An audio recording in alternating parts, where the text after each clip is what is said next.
guys, naka-temporary pa yung ating ginawang roll up, no, na trapal. So napakasimple lang. Sa ngayon tinalian ko muna yung dulo kasi kailangan pa natin testingin, no, para malaman natin kung tama yung bilang ng ikot ng lubid, no. Kailangan kasi pag bumaba siya, yung bilang ng ikot, yung nakarolyo sa kanya, dapat hindi siya, bago siya maubos, nasa taas na yung trapal, no.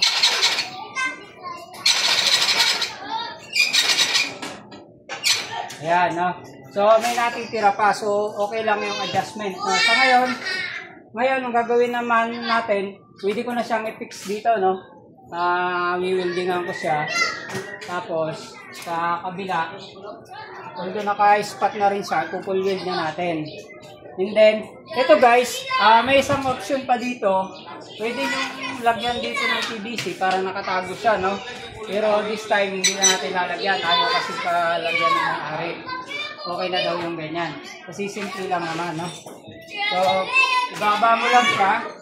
Alalayan mo na lang yung lubid. Ito kasi guys, mas maganda rito, meron siyang guide, no? May isa pang tubo na sakto lang, na fit lang yung kapal ng lubid natin pag nakatulon dun sa bakal. Saktong-sakto lang yung kapal, no? Hahanap pa ako ng bakal na sakto lang. Tapos lalagyan natin ng biyak sa ilalim yung bakal na yon. Para pag umikot yung lubid, hindi siya magugulo, no? Nakarolyo pa rin siya, nakaposisyon siya ng ayos. Maganda yung pagkarolyo ng lubid. Yan, dapat ganyan siya.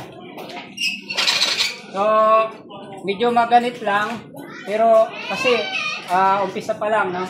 Hindi pa kasi siya na-exercise masyado, hindi pa siya nakapix. Pero once na lagi mo siyang ginagamit, lalambot na siya.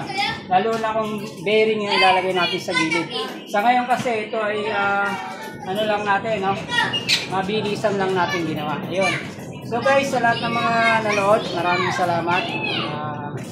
Please don't forget to like and subscribe, no?